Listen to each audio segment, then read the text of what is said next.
Welcome to the next episode of Inspiring Technology Stories of Success. Today is a guest that I've known for a number of years. I think I was actually part of placing you into your previous role. Pierre Fetat we have on the episode on the series today, so really looking forward to catching up with Pierre. Pierre has a really excellent background, so again with the series we're looking to speak to people that are involved in the entire life cycle of IT.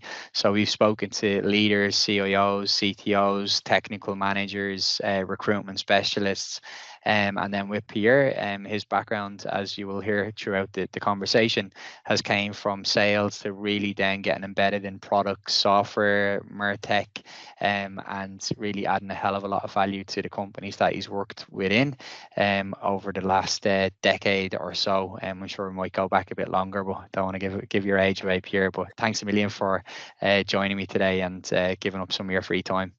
Yeah, no, that's a pleasure, and thanks for having me. Cool. Excellent. So we'll jump straight into it. Always with all the guests that I speak with, the first question is normally the same. So what sparked your interest, let's say maybe in sales, IT, in leading on the path that you're on today? What was the first kind of memory that you had?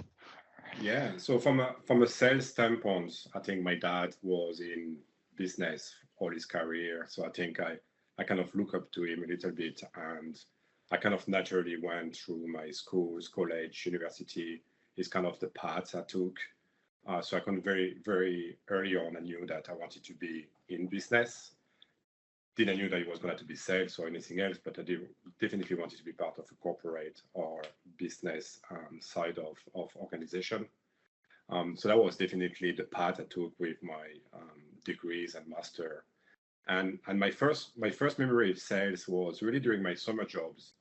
I was working for my dad's company at the time, and I was in the stockroom preparing orders during the summer, and they were selling food for restaurants and corporation. And I was working in the freezer, so you spent 8 hours preparing orders at -24 degrees. And I was probably 15 or 16. And I would have said a baptism of fire, but it was probably the opposite to a baptism of fire because it was so cold. Exactly, and it was a bit of money at the time, but I think after 2 years I kind of went to my dad. I said, like, can I not work for the call center instead of going to the fridge? And he kind of said to me, like, well, just go and talk to the commercial director and see will it take you. And then I started to just go in the offices during the summer. I started to work on the call center, taking orders, dealing with customers, and I really enjoy it. And I think from there, I just kind of built on that. Excellent. So I think it was the entrepreneurship of your father and stuff like that gave you maybe the foundations to lead into where you were looking to go to. Absolutely. From an IT standpoint, I think it's just life kind of in general brought me to meet with you about 5 years ago, and obviously I was moving back with my wife and my family from moving back, talking like if I was Irish. We moved.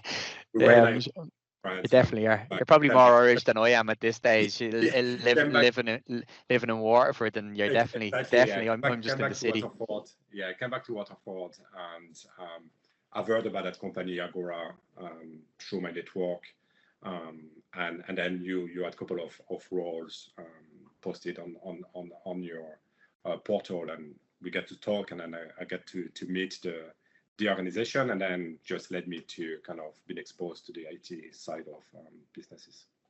Excellent. And then just like your earliest memory then, I suppose, of landing within an IT company. So from all of your sales, customer service background, and everything that you've done previously before, like what do you think the skills that you gained over your other parts of your career have been able to help you develop landing your first, let's say, IT job as such? Yeah, I always feel that I shouldn't be there. When you look at my background, imposter syndrome. A bit of that maybe. The scammer of today's role. No, in all seriousness, my previous company was working for a global publisher, that an ecosystem of digital brands for the food and beverage industry in B2B. Okay. And basically that the business model there was free to access content for manufacturers to learn about trends, technology, innovation towards ingredients, and that kind of sort of news and content. And obviously the revenue stream was us selling digital marketing campaign on the platform to suppliers that wanted to reach out to the manufacturers. So, for example, a couple of clients were Glanbia, were advertising, trying to speak to the, Unilevers and Nestle of this world. And so during those 5 to 7 years, I learned a lot of expertise in selling conceptual digital marketing campaigns on different platforms. And we were kind of stepping into the webinars, seminars. We're doing a lot of lead gen, thought leadership concept. And that kind of geared me up to really understand digital marketing in a thought leadership manner. And then that kind of positioned me into speaking to the current company where technology are trying to roll out and drive adoption of thought of technology. That's the end game, is to reach out to the end customers or the users. And I think my understanding of customer experience, engagement, thought leadership, and how to deliver messages in a certain way kind of sparked the interest of Agora to bring me in the organization to drive the adoption of some of their marketing technology within their organization. So I think it's definitely been a backdoor kind of entry into the IT world. And it's kind of a funny one because I remember when I met Kieran that and Mike in Treefold and the PSI, and we get to talk. But I remember talking to you and they had a product owner and a product manager role at the time. And to be honest with you, I never heard any of those roles before. I never heard the word MarTech. I don't have an engineering or computing background. So all of that was kind of new. But I remember when we spoke, you said to me, like, I think you need to speak to those guys. There is something there. We didn't really knew what. But then when we get talking, they kind of knew that I could help them to translate the technology into marketing kind of messages and going to the users and explaining how can I use a specific features or application to deliver real life use cases that can bring return on investment or engagement to really kind of make sense to who's going to use it and how is it going to help them to either make money or achieve what they achieve. And what's funny is when I spoke to those guys, I went back to my wife and I kind of say that's really technical. I don't know if I should kind of do this type of roles. And when Kieran offered me the job, I kind of turned back to him and I said, like, are you actually sure you want me? Yeah, you're too honest, Pierre. You're too honest. Yeah, it was totally out of my comfort zone. And, I kind of didn't really knew what I was stepping into. But just it turned out to be a great experience. And then I just started to learn and build from there. Brilliant. And I'd like to be honest with you, I think it was, again, for me and for you, and I was speaking to you at the time, I think it's the right environment, it's the right people, it's the right support. I think made you take that leap of faith. And as you said, I know everybody that was involved in there, but not only the leadership that you spoke about. I think the engineers, the leaderships within the architecture, design, etc. There's a really great company and really great culture that you had built up at that time. So I think it's important, again, I think when people are saying, right, you need to learn, or everyone's talking about AI and what you're going to do around AI, but I think the fundamental piece, in my opinion and from experience, is setting the right environment, setting the opportunity. Like, we know you have things about you, go and learn. It's okay to fail, it's okay to break things, but we know ultimately you will get there. So that leads me back into my next question, is like, what was the most enjoyable parts of landing in? You've just spoken about coming up to the gate. So what was it like once you walked in there? What was the most enjoyable things that you've enjoyed, working in a sales, IT, product type of environment, MarTech environment? What did you enjoy the most about it? Yeah, I think it's funny because sales and MarTech is so different from a success perspective. When you're in sales, it's very easy to know, are you doing good? You have very clear KPIs, you're closing deals, you're bringing revenue, you obviously the growth of what you're doing is easy to perceive on paper. You can see that we're doing plus 10%, or I'm landing a big corporate client, or so on. It's very easy. So and the wins are repetitive. Yeah? I mean, you have wins every week. You close deal, you have good news. So you're kind of in that very kind of exciting kind of roller coaster of getting the thrill of getting some good news and some good wins. And then when you come to MarTech, it's a very slow kind of life cycles of success. You have big, long projects, and the wins are sometimes insignificant. You manage to connect a piece of data that is lost somewhere within the ecosystem of the organization that then gonna to empower a new use case or new features. So it was kind of, it took me a little bit of time to really kind of appreciate what a win looks like in the IT side of things.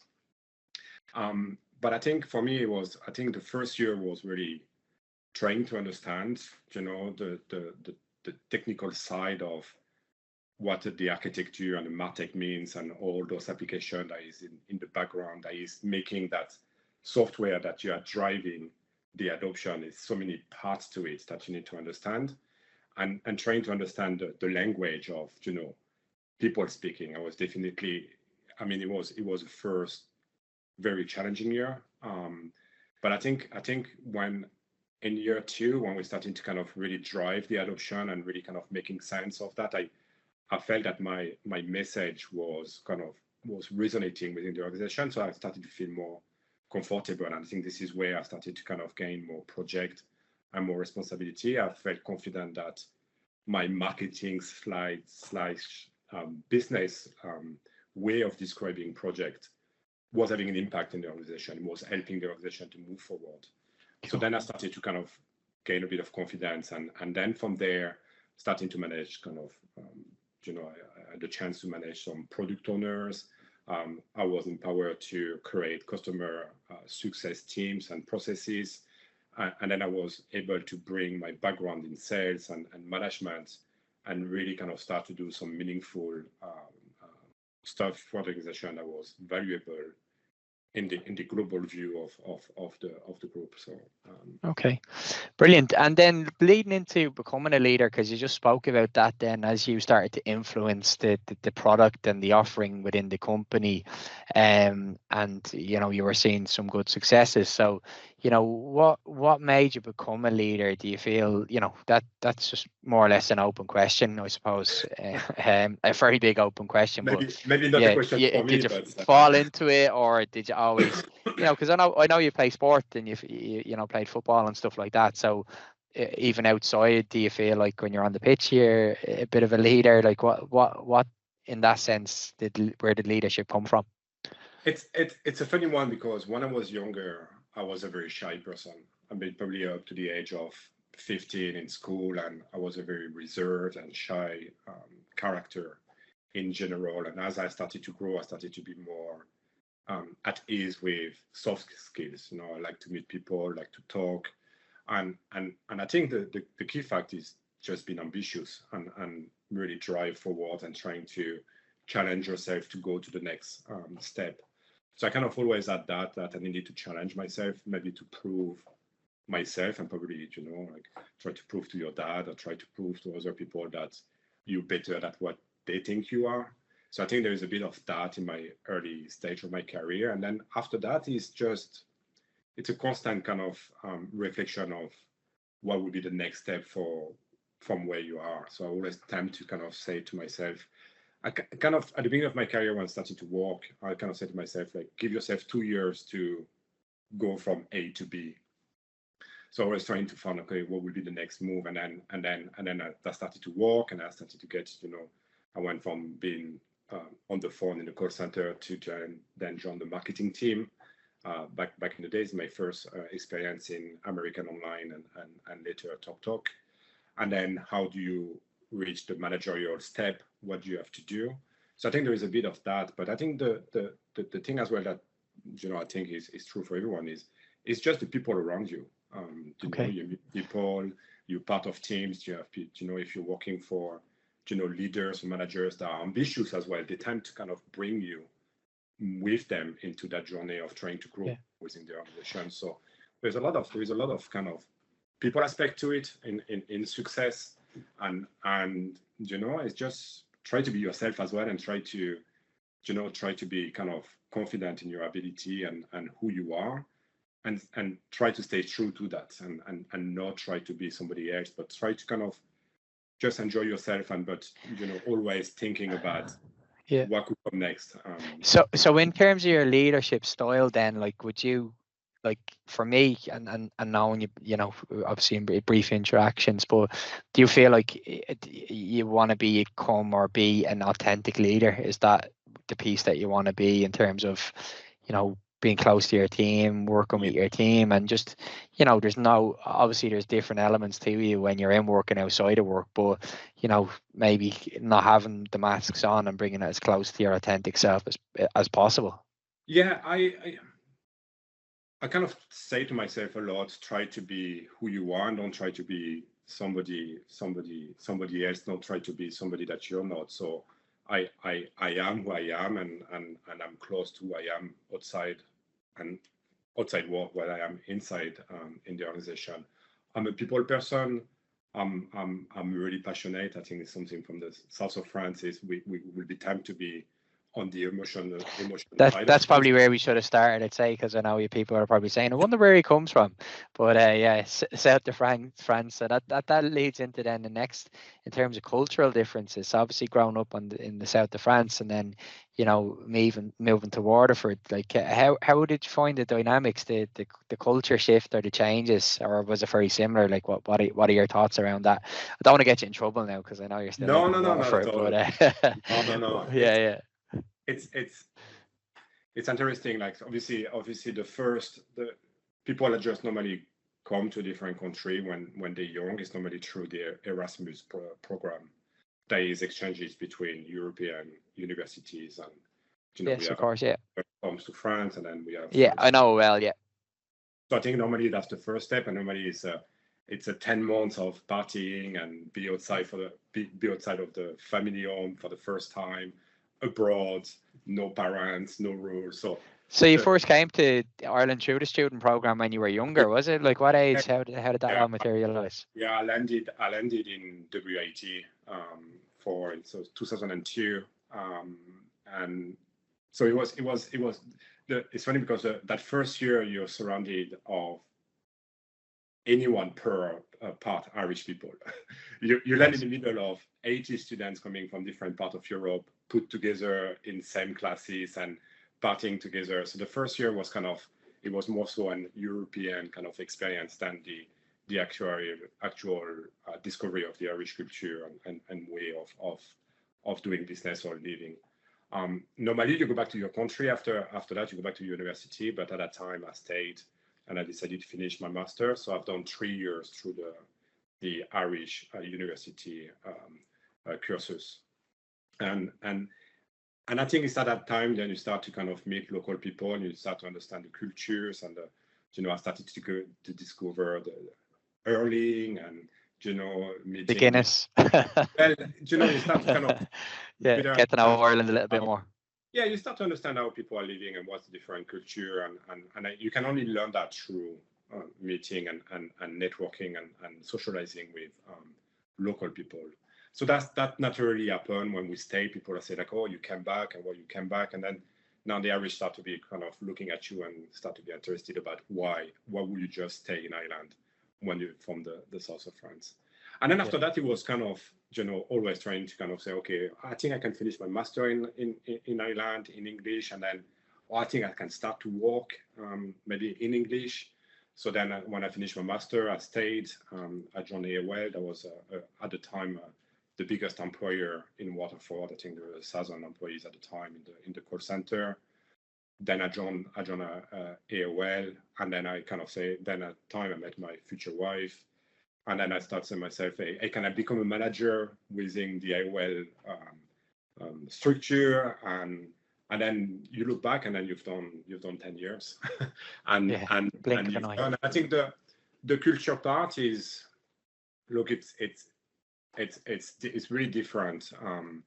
In the south of France, we kind of, there is similarity with the Waterford and the way that Waterford sees themselves as the sunny southeast, and with a strong identity to Waterford and a strong The drive. first time I heard Waterford and the south of France being compared, now where I'd rather No, be. no, I mean, in a But way, no, but I get it. I'm only in a joking. way, I get there's a it. lot of people, especially in business, that are trying to make it happen Yes, of in around course. Watford, And it's and that, very innovative as well, like, because I watch some good programs around the south of France, and you have to, like, you have to be entrepreneurial. You have to be out there. Similar with Waterford, you have to, put yourself out there. And there's so many creatives, especially in technology, that have came. A lot of big companies in absolutely. Ireland or globally. There's people that have originated from Waterford that are leading from the very front of that. So I'm definitely behind Yeah, WIT and TSSG programs and everything that originates from there. yeah, absolutely. There is that French Tech in France. That's our program that is going through the big cities in France, where they are trying, startups and people to come up with new ideas, and they have an ecosystem.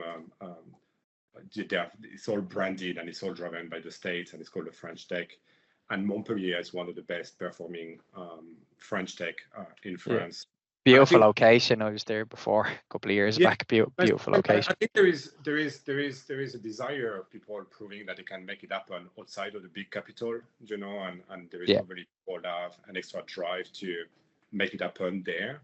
And I think you found that when you speak to some of the entrepreneurs in Waterford, they have a real desire to try to make it happen where they are, and not necessarily having to rush to Dublin or maybe go to London or New York. So I think there is similarity in from a business sense. From a culture standpoint, it's the opposite.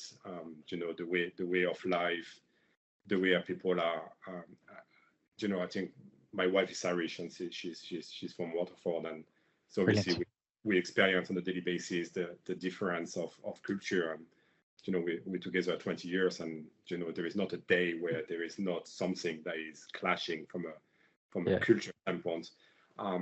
In France, I'll say that in France we've been educated to be really ambitious in what we do, and I think in Ireland you have that it be grand attitude. Yeah.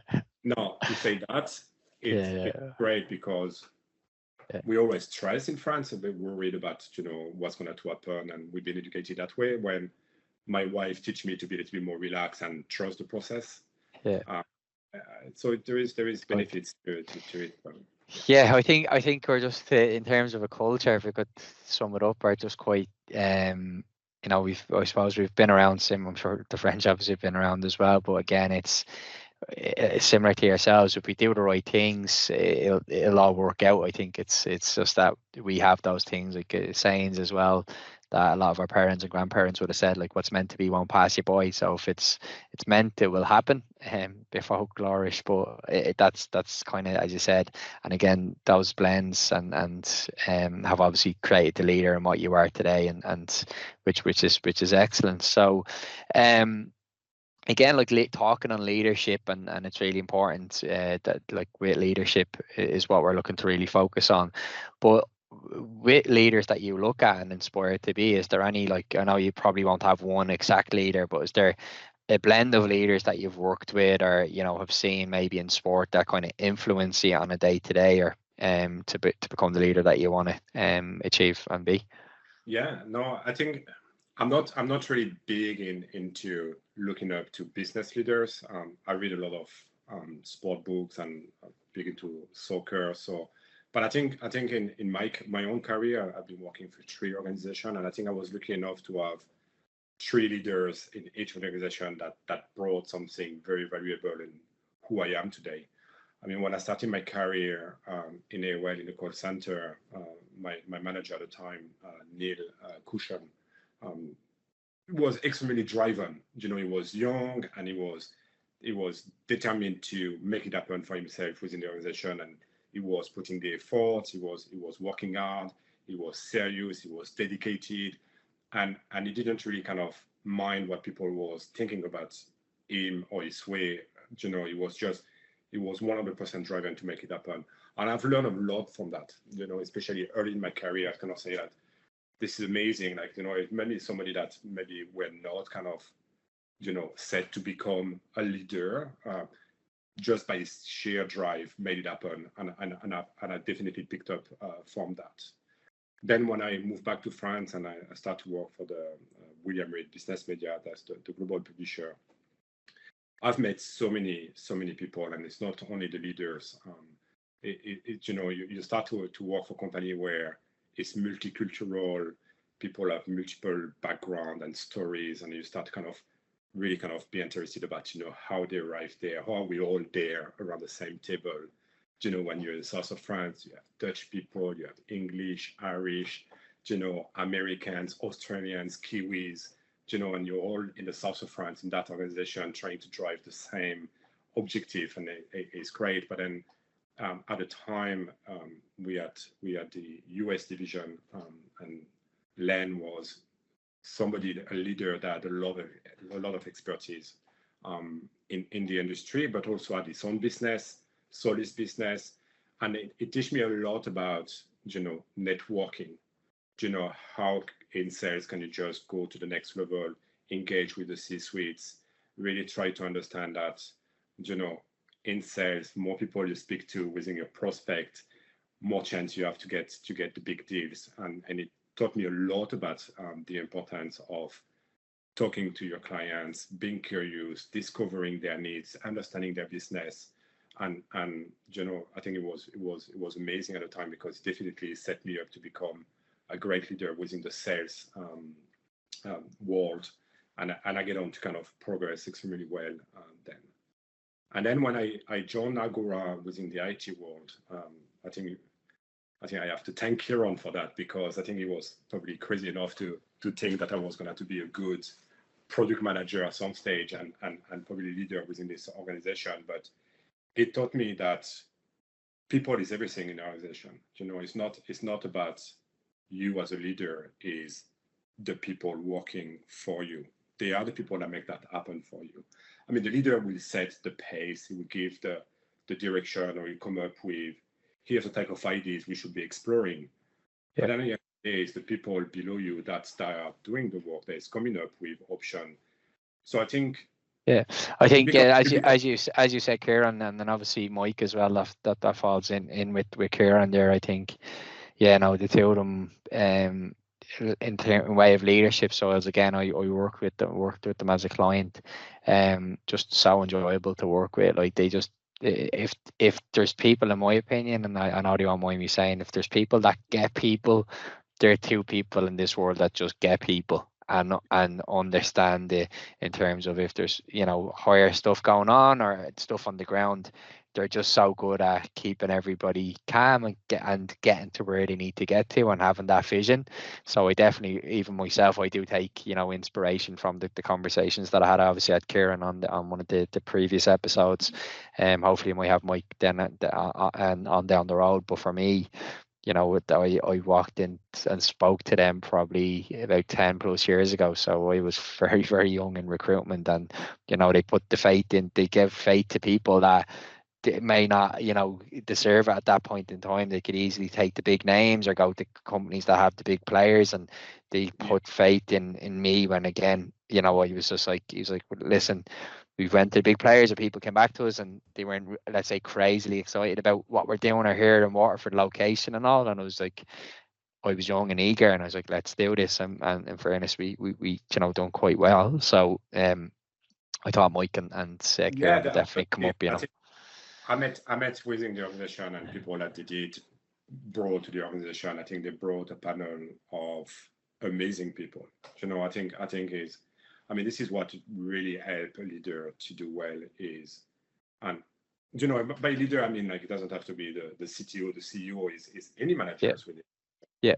It's just being surrounded of talented and interesting people that kind of bring everyone together, and I think they've done extremely well in the Agora world to bring some amazing talent and people. I mean, sometimes you bring people, they have no real talent as such. Well, they're mastering something, but they have the potential of being a great asset for the organization. And I think that's what makes the success happen, is when you have that variety of profile and people, then things start to click. And then it's suddenly, it's fun. You can be ambitious. You can push people. You can reward people. You can celebrate together. You can face, challenges, difficulties. You can have open conversation. You can express your opinion on, is that a good idea, a bad idea? And then things become a lot more faster and easier to do. So for me, yeah, I'm a leader of the people, in the sense that, I shine through my teams and the people that work in the team. And I also kind of fell I'm still a young person in my career. I'm only in my early 40s. But sometimes what I felt in all the organization I went through is, like, people want to become managers, but they want to become managers for the wrong reasons. The best salesperson one day will feel entitled to be the commercial manager or the director, because he's, after putting the shift for the last 5 years, he brought the most dollars. He's the best salesperson. That's what most sales companies how in harmony. Yeah, you see that as well. Yeah, and you see that across different organizations. And then yeah. When and then it becomes kind of, being a manager is a variety of skills and attributes you need to have. You need to have tons of soft skills. You need to have tons of empathy. You need to be serious about developing people. I mean, being a manager is a serious job. Being a manager is not just, I'm going to lead by example. I'm going to show them that I'm the best at what they do. No, the moment your manager is kind of saying, like, I need to make them the best at what we are doing. And so you need to spend time. You need to be serious about it. You need to be serious about developing their profile for their own sake and for the organization's sake. I mean, I always say that the role of a manager is to be able to bring somebody within the organization, so they don't have to look for somebody outside. Yes. You need to nurture your talent or skills, and you need to make people the future managers and the future-proof, basically, future-proof your business. Yes, or even for your staff, you need to, I always sometimes talk to the staff and they say to me, but there is no opportunity in the organization. I said, but think about outside the organization. Your own development doesn't stop to our organization. If we can find a place for you, and you found a place in a different organization, then we fail, but you won. But we won't win if we don't develop you anyway. So we need to do it, and hopefully by the time that you're ready to take that step, internally or externally, we have the opportunity for you. But I think the staff need to be also kind of teach and train to be ambitious, kind of saying that, hey, it's a big world. There is a tons of organization. It doesn't mean that it needs to happen in the current organization. So I think exactly, management it's not to be taken lightly, and managing people, it's time and energy. I mean, I remember having a chat with Kieran when he became the CTO of the organization. He kind of said, like, well, now I'm doing more people stuff. I'm not doing less technical stuff. I mean, this is what it takes when you progress in management. If you have to let go, you're kind of empowering people to do what you've been doing for so many years, and it takes a while to get used to it. It takes a while to be comfortable in, the success of what you do is depending on others doing it. You're empowering people to do that. Yes, that makes sense. Yeah. No, that I think you definitely have hit the point on the leader, and I think a lot of stuff that you're saying there resonates with myself, and obviously I'm sure other people that will hopefully be listening to what you have to say on that field. But again, another piece that is obviously very interesting to me and always has been is digital marketing, the MarTech space, which is, has really blown up. It's always been there. Let's call a spade a spade. Marketing's there since the beginning of time, but in recent times we're having, in the digital age, everybody now, not to assume anything, would have a smartphone. You're getting messages about so many different services and so many different distractions. What's the changes that you've seen in the many years that you've been in this space? And, that would be the first question, is what have you seen where it was, where it's came to, And then what's your thoughts? Everybody's talking about it. What's your thoughts about AI and implementation of AI into those processes? Yeah, absolutely. So from a digital marketing standpoint, when I really started to work for William Reed, so that was in 2011, 2012, it was still at the time. So we had about 15 global brands, digital news website, and you're still kind of getting calls from the agencies of our clients saying that, hey, I want to book 12 months of the top banner on your website. And it kind of it was still, really red card, brand awareness. I want my name to be seen there. And I was mesmerized when they didn't even care about the clicks. They didn't know what to do with the clicks. We're saying to them, okay, when somebody clicks on the banner, where you're going to have to go and say, oh, we send them to the home page of the corporate website. It was still at that stage, and that's only 10 years ago. It's more of the billboard piece of marketing, skyscrapers and all those. Yeah.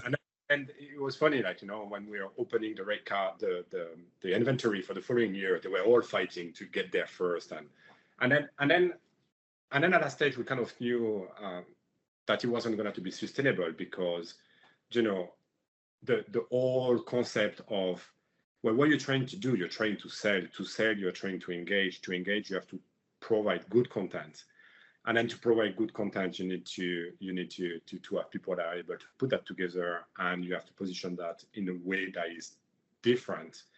And then once people engage in your content, you need to find a way to meet those people, and then being able to kind of start to get the real kind of step 2 of your sales process. So, and then we're also saying as an organization is, how do we go from, having somebody buying 6 months of something to somebody investing for 2 or 3 years program? So we could see that starting to have that change management of really understanding that expert content is key and engagement is key, and starting to monetize that click. Is am I getting good names? Is that name going to be valuable for what we're trying to do as an organization and an advertisers?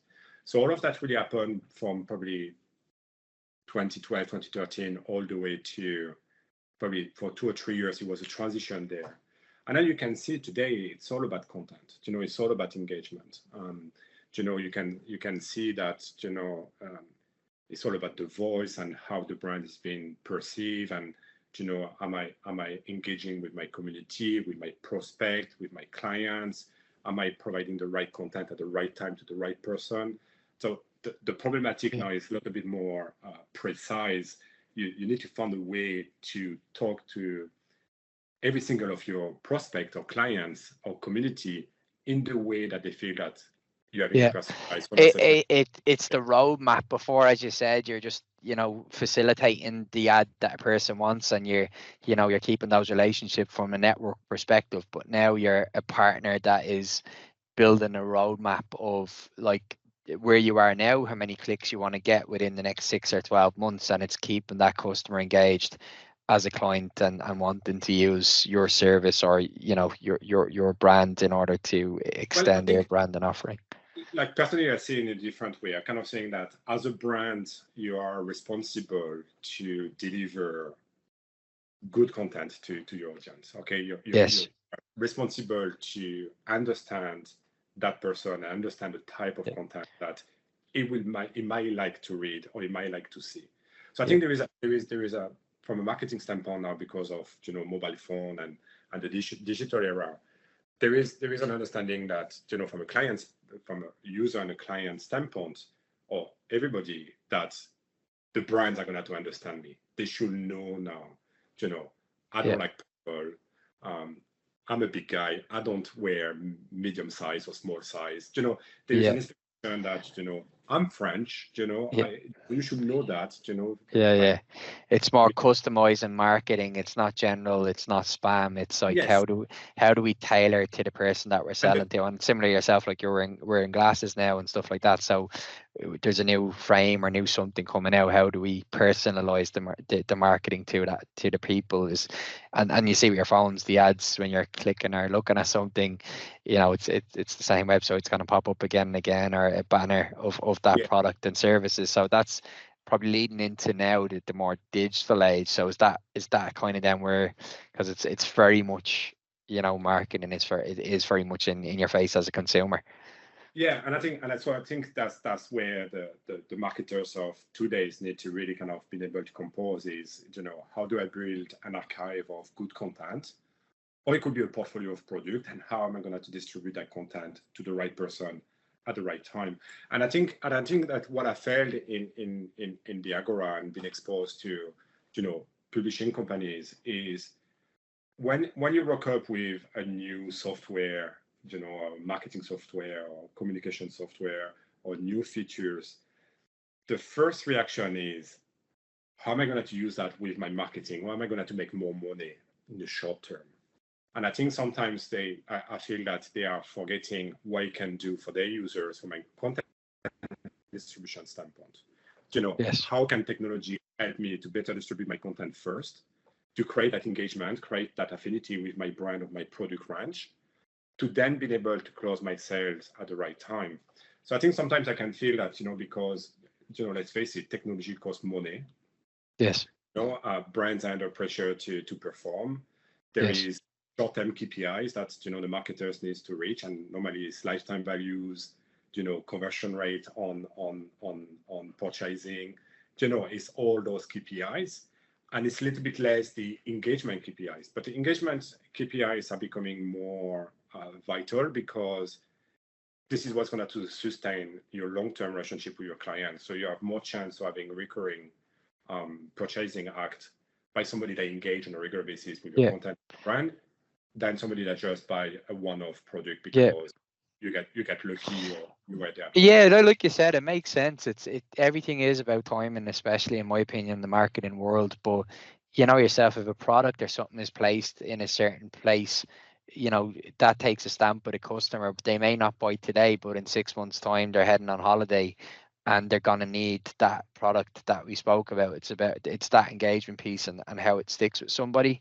And it's, again, as you said, it's looking at the sales cycle over a longer period of time of like 6-12 months. And we see companies, not to reference them too much, but the likes of McDonald's and stuff like that, they were bringing in the most revenue and stuff as way of restaurants globally, where people be like, yeah, why do they need to market? Like, there's so many footfall, but every single where you look, they have new marketing campaigns on bus shelters. They have their signs out, and they're obviously one of the most proactive marketers I've seen anyway in my lifetime, and stuff like that. So I think even as a successful business is obviously Apple, is another big brand that we know, and how well they market themselves, and they don't change it too much. They just continue and have the same message. They deliver the same message. They make it clear to people, in my opinion. But you probably know a little bit more around that than I do. Those two brands you're referring to are really emotionally driven in terms of creating the emotion of being associated with a brand. If you see the type of advertising they're doing, they make you want to bite into that burger, and it's not necessarily you've been reached at a point where you say, like, I'm looking for a burger tonight, and then McDonald's is going to retarget you and say, like, hey, we are here.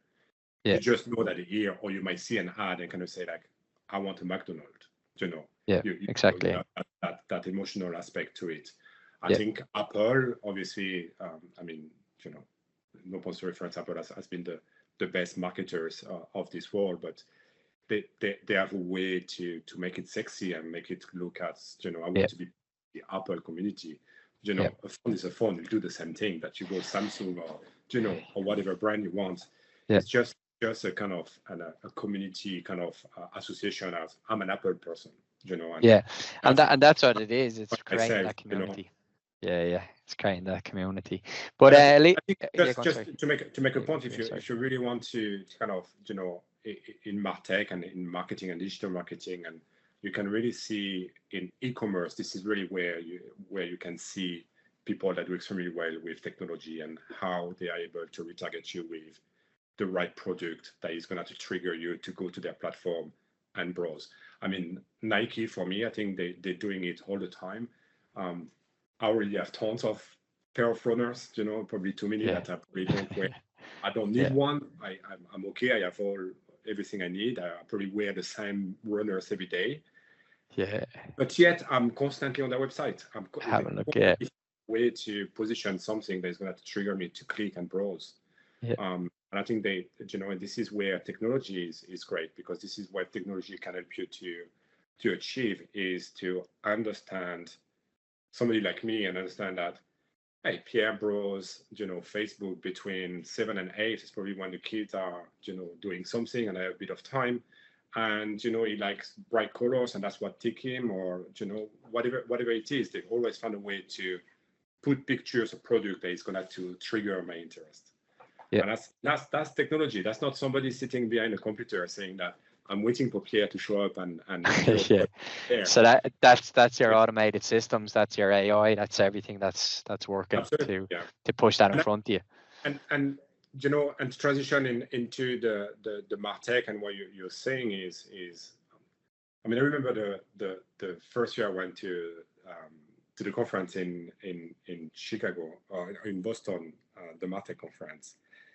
And they were saying like how many software there is available, and you probably see that graph of there is 3,500 softwares, and 2 years ago it was only 1,000, and I expect that in 10 years it'll be 1 million software. So there is software for everything. There is technology for everything, and it's confusing. And I think organizations need to make sure that they have teams that can understand what they are and what they can do, narrow down to what they need from a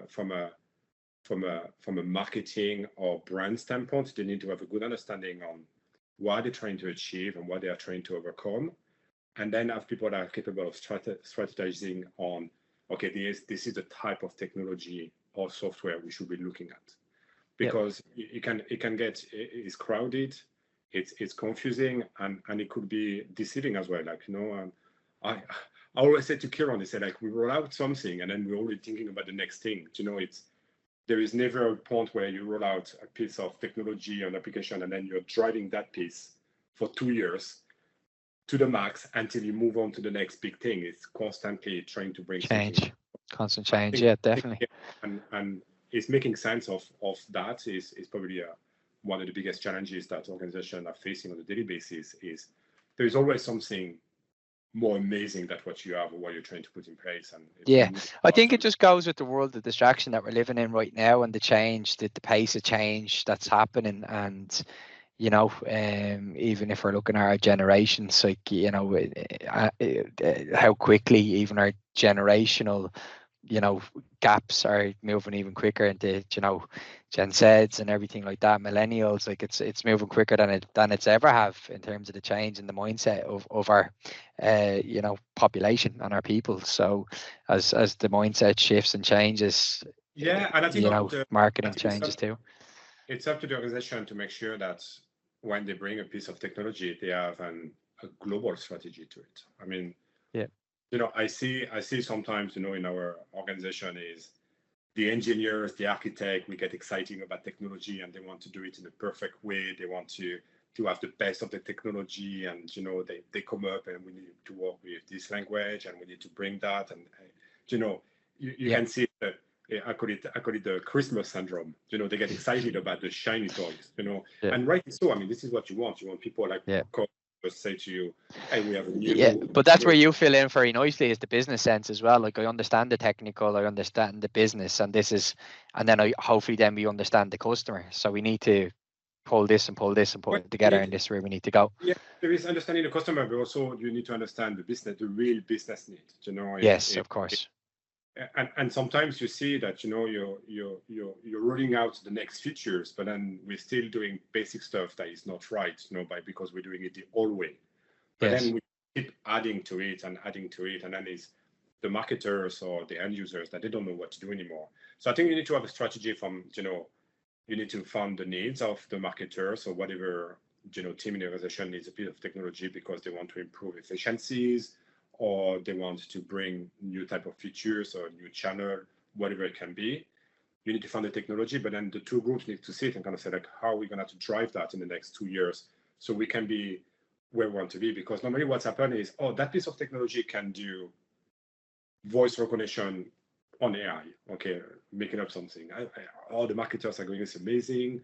I'll be able to know that Pierre is French and, Jason is Irish, and, we're going to be able to do these use cases. So then they work for a year to bring that technology in. And then when you go to the launch part, they go, okay, I want to do that use case. And then they say, like, oh, but you can't because we're missing a piece of data that is, is related or is siloed. And to be able to bring that to the architecture, and we have to invest $500,000, and we need okay, and the way that it's architected, it's not good for, and then suddenly you kind of, you're breaking the dream of the marketer, because they say, like, oh, I can do that then. So what can I do? Oh, you can do those little things there. And they say, well, I don't want, like, it's deceiving as well. So I think, it's the perception of what's going to be made available and what's going to be possible at short, mid, and long term. It's important, and I think they need to commit to go all the way to the long-term goals. Because I've seen many projects where it stops, you kind of, I think people get, maybe a little bit tired, or they kind of forget a little bit about the end goal, and the frustration is bringing up. And you see that, it's that makes sense. That makes sense. All about personalization is about data, and if your data is fragmented and is siloed, the number one job is to do, re-centralize and remodel that data, and that's huge. A marketer will not understand that. If you go to a marketer and say you can't do that use case because that piece of data is in a table that is not connected to the architect, the architecture of the ecosystem we have, the marketer will go like, oh, okay, so the technology is not good. Maybe is kind of just needs time to pull it together. So but now listen, all of that 100% with the digital transformation with MarTech, everything you spoke about there, it definitely resonates with the customers and the people that I'm speaking to on a day-to-day basis. And that leads into my next question, is like downtime, uptime, like what books would you recommend, or kind of podcasts? What do you listen to then, or what do you read in your downtime? It would be good to get some sort of an understanding of that. I felt bad when you sent me the question this week, and you have 3 podcasts, so I don't listen to podcasts. Cool. I have 2 young kids, and between trying to look about after yourself, work, and the kids, I really have to listen to podcasts. Yes. And obviously having kids is extremely difficult to read books, because you're so tired that after a few pages but I always read a lot of sports book. It's probably where I enjoy the most, and managerial books and autobiography is what I normally read. There's definitely a few books that resonated with me and that helped me, to kind of link the book to my career. One that was recommended to me by a sales manager in my previous company is the Annapurna, the first conquest of an 8,000 meters peak. And that's the story in the 50s about, back in the days, all the countries, it was like the race to the moon. Yes. It was the race to climbing the highest mountain in the world. And then is a famous French climber called Maurice Herzog is telling the story of conquesting the Annapurna. That's a peak that is in Nepal. And they obviously traveled from Europe to Nepal before being able to then just start the climb and being able to reach the top. And it's a great adventure. It's well described, and you can understand the struggle of such a mission. Yes, of course. And it really teaches you a lot about the uncertainty of things. It's weather, it's people having accidents, and it's challenges, and then if thinking about your breathing as well at a certain height, and oxygen and everything like that, even the minimum. Which parts are they gonna to attack the peak? And it's a great book, and it's funny because I've been to a few conferences where great leaders are referencing climbing or climber books as a reference. I would definitely. It's funny that we're talking about hiking and climbing, myself and my wife. yeah, we need to get out and about and do a little bit more, and we're starting to do a little bit of hiking. I'm not saying that I'm a professional in any way, shape, or form. I've walked up a couple of hills maybe, but yeah, now we're trying to get out where we can. Obviously, you have the little ones, but if you get time, the thing is, like, if you get 2-3 hours, we're trying to get out to Wicklow, Glendalough, be close enough to us, Bray, etc. So a few other places that we do. So I think, as you said, yeah, when you're climbing or you're trying to get over those first half an hour or first hour, it's all you're thinking about really is the step in front of you. So I think, as you said, speaking about that book probably helps with your leadership planning, like of sticking to the basics, focusing on it, and then there's the peak, but it's all about the little steps in between that delivers you to the end goal. And there is two other books. I've read tons of sports books, but I think there is two that I will highly recommend. And it's just about the mental health of people in general. Is the Andre Agassi biography. It's called One. I don't know if you remember Agassi. Great tennis player. Yeah, I was old enough to know Agassi and Pete Sampras. I've seen those battles. Exactly, and it was great when you see Agassi. You will kind of, if you see today Agassi, you kind of say like great confidence, and he broke barriers in terms of the outfit he was wearing. Nike, long hair, jean shorts, flashy colors, and then when you read his book, you can see he was totally out of his comfort zone. He was worried about things that you will never imagine he was worried about. He was an actual broken man. And you picture, those people being at the top of their sport and their craft, and then when they tell you the story, you can see they were struggling on a daily basis and weekly basis. They were worried about. I mean, I guess he was saying that he was wearing a wig, playing one of the Roland Garros because he was losing hair, and his hair was his trademark. I think I remember that he had like a ponytail out the back of his hat, something like that. Yeah, I remember that. You found out that the night before playing the Roland Garros final, something happened with his wig, and the only thing he was concerned that he didn't want to show up because he was worried that the wig would fall during the game. And that was his struggle on the day. It wasn't that he's gonna to play one of the biggest finals of his career, his career. And another book that kind of similar is Johnny Wilkinson, the rugby player. Yeah, great, yeah. I remember him kicking that drop goal against Australia in the final. Yeah. And it's amazing as well. You see a guy that you say like, wow, he's the best at what he does, and he's in control, and the unbelievable kicker. And actually, when you read his book, he's telling that he made himself sick before every single game since very little, and that was the fear of not being good for his team, the fear of not be playing to the standard that people expect him to play. Yeah, his nerves. To a point where before every game he would feel sick, and I kind of it's the struggle. It's let's not that. Obviously, in everything we do in life, there is barriers and struggle, and everyone is going through that motion in one way or the other. Am I good enough? Even when you are good enough, or like, let's say the outside world perceives that you're good enough because of the position you uphold. I think and there's another one that I'm more of a podcast person, because I'm the one earphone and one ear while I'm trying to talk to the kids and do stuff or whatever. That's more me. I do read books, but as you said, it's just so much harder. But there's one kind of podcast I was listening to. I can't remember the speaker, but it was about, think of yourself as a plastic cup guy or something like that. So basically it was like he went to a conference. He was like the head director of, I don't know, some company. When he came to the conference, there was a chauffeur lined up. When he got out of the car, hello sir, someone took the bag, someone brought him in, someone handed him his lunches, whatever. 2 years later he was outside of that position, went to the same conference, turned up at the conference, had to get himself to the conference. When he turned up, nobody was welcoming him or saying hello. So it's like, to be the plastic cup guy means that you are the plastic cup no matter what, because it's your position. It doesn't, you're not the person in your position, you're always going to be that person. So when them job titles and those things get stripped away, you're still that person. So just remember that when you're going to these places, be nice, be humble, because you never know when that plastic cup has gone into the bin.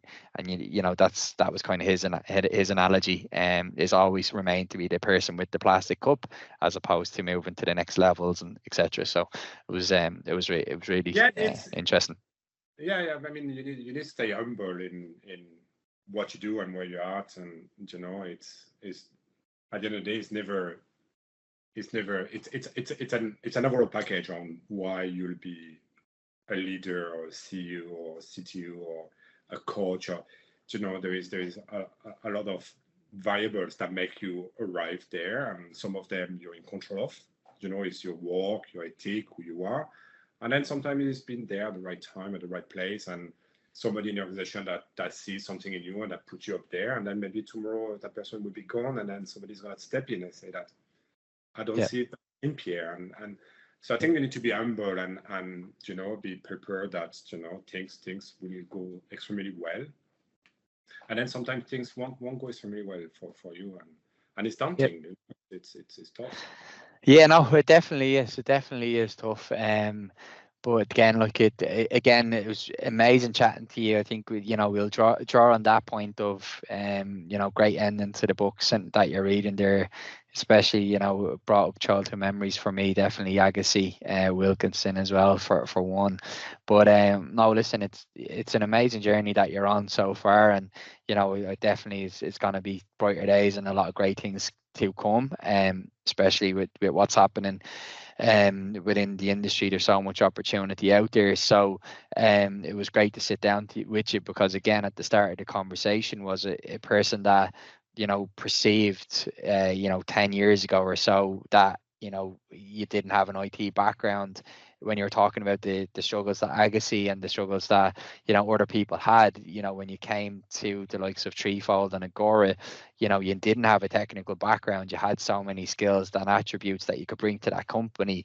But if you let the mindset maybe take over and say, maybe I don't have what I need, or don't have what these people need of me to give, you may have just turned around and never opened that door. But obviously you've opened that door. You've been highly successful, in director and what you've done. You've then taken on different teams, and you've brought, the business forward in what you've done from where you were 10 years ago. So I think, you've done a really, really good job, and it was great talking to somebody again from a sales aspect and moving into IT, because I think, in myself, I'm in sales within IT. I get people jobs within recruitment. So there's definitely so much value add where you have people that are technically focused, technically driven to get those, technical things done. You have the business and the leadership that need the business to be profitable and bring in the revenue, etc. And then you need that in between layer that understands the technical, understands the business, and can then align everything together, which is truly important with the likes of product owners and strategical sales and MarTech people that can bring the businesses forward. So I just, again, when I was talking to you and when we were speaking, I was like, you're definitely someone that I wanted to have on, and someone I wanted to for other people to learn from. So finally, thanks a million for your time. Really appreciate it, Pierre. Enjoy the long weekend. Hopefully you get the sun and enjoy it. Yeah, hopefully you get the sun. So thanks again for your time. Thanks very much. It was good, and I really enjoyed speaking with you. And hopefully we'll speak more. We will, hopefully in person. The next time. Yeah, we'll have to definitely. I need to get down to sunny Waterford. It's been too long, so I definitely need to get down. So chat soon, Pierre. Thanks for your time. All right, you take care. Thanks a million. Cheers. Bye bye.